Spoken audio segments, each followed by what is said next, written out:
بسم اللہ الرحمن الرحیم نحمدہ ونصلی ونسلم علی رسولہ الکریم۔ تمام دیکھنے اور سننے والوں کو السلام علیکم ورحمۃ اللہ وبرکاتہ۔ آنے والے 2-3 دن جو ہیں بہت محترم، حرمت والے، عزت والے، عظمت والے ایام ہیں، اور یہ شہدائے کربلا رضوان اللہ علیہ مجمعین کی قربانیوں اور شہادتوں سے منسوب ہیں۔ پوری امت ان شہداء کی یاد منا رہی ہے جنہوں نے رسول پاک صلی اللہ علیہ وسلم کے دین، حضور کے نظام کو بچانے کے لیے جانوں کی قربانیاں پیش کیں۔ اس پہ انشاءاللہ ایک آدھے دن میں بات کریں گے۔ اللہ کریم کرے ہمارے ملک میں خیر و عافیت رہے، ان ایام میں امن و امان رہے، کوئی دہشت گرد، کوئی سازش کرنے والا، کوئی شر پسند یہاں ملک کا امن خراب کرنے میں کامیاب نہ ہو سکے۔ اس کے لیے مجھے بھی، آپ کو بھی، اور پورے تمام ملک کے عوام کو بھرپور ایک دوسرے سے اتحاد و اتفاق اور تعاون کرنا ہے۔ خبریں جو آ رہی ہیں آج کل، خواجہ آصف کے بیان پٹری سے اترے ہوئے ہیں اور رانا ثناءاللہ کو منصوبہ بندی سے دے رہے ہیں، یا ویسے ہی حالات ایسے ہو گئے ہیں کہ نون لیگ جو ہے وہ ہوا میں ہے آج کل، اقتدار اس کو بغیر انتخاب جیتے ہوئے ملا ہوا ہے اور موج میلہ لگا ہوا ہے، اور ان کو سمجھ نہیں آ رہی کہ ہم نے کیا کہنا ہے کیا نہیں کہنا ہے۔ پہلے تو خواجہ نے کہا کہ یہ ہائیبرڈ نظام چل رہا ہے، تو خواجہ صاحب آپ تو جمہوریت کے چیمپئن تھے، جمہوریت کے ٹھیکیدار تھے، آپ تو بڑی بڑی اسمبلی میں کھڑے ہو کے پاک فوج کے خلاف، اسے میں بکواس ہی کہہ سکتا ہوں، بکواسات کرتے تھے۔ 65 میں تم نے یہ کیا، 71 میں تم نے یہ کیا، تم ملک کا خون بھی چوس گئے ہو، ہڈیاں رہ گئی ہیں، یہ ہے وہ ہے، یہ سارا کچھ کہتے رہے۔ اب آج کل مطمئن ہیں اس نظام پہ اور بڑے خوش ہیں کہ مفت میں ملا ہوا ہے۔ پچھلے الیکشن میں بھی باجوے نے کہا کہ میں نے جتوایا اس کو، اس الیکشن میں اس میں تو پتہ نہیں چلا لوگوں کو کیسے جتوایا ہے، اس میں تو ملک کا بچہ بچہ جان گیا آپ کو کیسے جتوایا گیا۔ رانا ثناءاللہ کو فیصل آباد کے عوام نے دھوبی پٹکا مارا اور رانا صاحب کی ساری آکڑ پھون نکال کے رکھ دی، بلکہ فیصل آباد ہی نہیں، جو قلعے تھے نا، گڑھ تھے نون لیگ کے، ان بڑے بڑے قلعوں میں عوام نے ان کو تہس نہس کر کے رکھ دیا، ساری نون لیگ کو فارغ کر دیا، لیکن پھر بھی ان کو 47 پہ بٹھا دیا گیا۔ رانا ثناءاللہ صاحب کا نمبر 47 پہ بھی نہیں لگ سکا، تو ان کو مشیر بنا لیا گیا۔ سرکار کے پاس بہت سارے رستے ہیں نوازنے کے، تو رانا صاحب ایک بیان دیتے ہیں، رانا صاحب کبھی کبھی تو صاف ہی کہہ دیتے ہیں کہ ہم تو سامنے چہرہ ہمارا ہے، کام کوئی اور کر رہا ہے۔ اور ایک مرتبہ تو شاید آپ کو یاد ہو، شہباز نے بھی کہہ دیا تھا کہ یہ 26 نومبر کو ڈی چوک میں جو کچھ ہوا ہے، ہم آرمی چیف کے شکر گزار ہیں کہ انہوں نے ہمارے ساتھ تعاون کیا۔ اس کی میں زیادہ شرح نہیں کرتا، آپ سمجھ لیں کہ کیا کہا انہوں نے، کس چیز کو کہا اور کیا تعاون کیا گیا۔ بہرحال اب وہ نظام جو ہے وہ سمٹنے کا وقت آ رہا ہے، اور روز بروز ان وزراء کی، 47 والے منسٹروں کی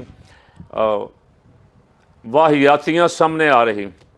پاکستان کا ایک اصولی موقف چلا آ رہا ہے، اور قائد اعظم محمد علی جناح رحمۃ اللہ علیہ کے زمانے سے چلا آ رہا ہے۔ انہوں نے موقف دیا، وہ فلسطینیوں کے ساتھ تھے اور اسرائیل کو ناجائز ریاست سمجھتے تھے۔ اس کے بعد بھی ہماری اسٹیبلشمنٹ بھی، عوام بھی، سارے ہمیشہ اسی موقف پہ ڈٹے رہے۔ اب باجوے کے بارے میں کوئی خبریں سنی کہ باجوہ چاہتا تھا اسرائیل کو تسلیم کر لیا جائے، اور اس کے لیے اس نے کچھ تھوڑا بہت ایفرٹ بھی کرنے کی کوشش کی۔ اور اب خواجہ آصف کو کسی نے پوچھا، صحافی نے، تو اس نے کہا کہ وہ پرانی باتیں چھوڑیں، اب ہم دیکھیں گے کہ ہمارا مفاد کس میں ہے اور ہم نے کیا کرنا ہے کیا نہیں کرنا۔ تو کچھ تھوڑا پینتا بدل رہے ہیں، پینترا خواجہ صاحب اور حکمران اور عوام کا ذہن بنا رہے ہیں۔ اور کچھ لوگوں کا کہنا ہے کہ فیلڈ مارشل صاحب کی ٹرمپ سے جو ملاقات ہوئی ہے، اس میں کچھ معاملات طے ہو گئے ہیں جن میں اسرائیل بھی ہے. میں اس کو نہیں مانتا, مجھے امید نہیں ہے, میرا دل نہیں مانتا کہ ہماری اسٹیبلشمنٹ جو ہے وہ پاکستان کے اصولی موقف سے ہٹے گی, اور پاکستانی قوم ساری جس موقف پہ کھڑی ہے اس موقف سے کوئی ایک یا دو یا چار افراد مل کے اسے بدلنے کی کوشش کریں گے. دل نہیں مانتا, لیکن اگر خاکم بدہن ایسا ہوا تو قوم کسی صورت بھی اسے قبول نہیں کرے گی. آپ اسرائیل کو تسلیم کریں, آپ اسرائیل کو تسلیم نہ کریں, اسرائیل ہر حال میں آپ کا دشمن ہے. اسرائیل اپنے عزائم کا اظہار کھلم کھلا کر چکا ہے. ایران پہ حملہ کرنے سے پہلے اور بعد میں ان کے کئی منسٹر اور نیتنیاہو کہہ چکے ہیں کہ اصل ہمارا نشانہ ایران اور پاکستان کا ایٹمی پروگرام ہے. ایران کے پاس تو ایٹمی پروگرام ہے نہیں, اگر ہوتا تو امریکہ نے اپنی طرف سے کہا کہ ہم نے تباہ کر دیا. اگر تھا بھی کئی سال لگا کے انہوں نے جو محنت کر کے بنایا تھا بقول ٹرمپ کے. ٹرمپ نے پریس کو خطاب کرتے ہوئے حملہ کرتے ہی کہا کہ ہم نے سارا کچھ ختم کر دیا. اب ایران کئی سال پیچھے چلا گیا. تو اب یہ الزام لگانا کہ ایران کے پاس ایٹمی پروگرام ہے, پھر یا تو آپ بیوقوف ہیں یا ٹرمپ جھوٹ بول رہا ہے یا نیتنیاہو جھوٹ بول رہا ہے, یا آپ کوئی نہ کوئی بہانہ تراش رہے ہیں کہ ہمیں کوئی بہانہ مل جائے ہم مسلم. اصل نشانہ پاکستان ہے. اور یہ بھی خبر ایک دو افراد نے دی ہے کہ پاکستان کے ساتھ کوئی ایسا معاہدہ ہونے جا رہا ہے کہ پاکستان اپنا ایٹمی میزائل پروگرام ترک کر دے گا. اسے بھی قوم کسی صورت, قوم ہی نہیں اسٹیبلشمنٹ, ریاست, ہمارے پاک فوج کے جوان اسے بھی کسی صورت قبول نہیں کریں گے. اس پہ بڑی محنت لگی, اس پہ ذوالفقار علی بھٹو, ڈاکٹر عبد القدیر خان, اس کے بعد پھر ضیاء الحق, پھر اسحاق خان, پھر جو بھی جرنل آیا ہے, حتیٰ کہ مشرف کے دور میں آ کے جب اس کا ایٹمی دھماکہ ہوا اس وقت تب سب نے اس کی حفاظت کی ہے, ڈٹ کے کی ہے.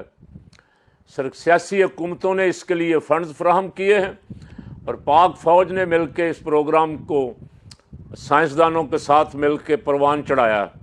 تو میرا دل نہیں مانتا, اور پھر سب کو پتہ ہے کہ اس کی اہمیت کیا ہے. ہمارا دشمن تو ہلکا, وہ ہلکا ہوتا ہے نا, ہلکا ہو جاتا ہے, اور کہتے ہیں فلانا ہلکا فلاں ہے, میں نام نہیں لے رہا اس کا, چلیں.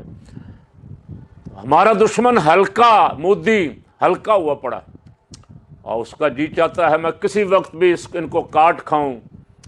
تو آپ کی حفاظت اللہ رسول کے بعد جو چیز کر رہی ہے ایٹمی پروگرام ہے. سیاستدانوں کا اور افراد کا تو کوئی پتہ نہیں لگتا کس وقت کوئی بکاؤ مال بک جائے, لیکن آپ کا ایٹمی پروگرام الحمدللہ ان کی جرت نہیں پڑتی کہ وہ پاکستان کی طرف میلی آنکھ کریں. ابھی کی تھی نا, تو ابھی تو ایٹمی کا تو مسئلہ ہی بہت دور تھا.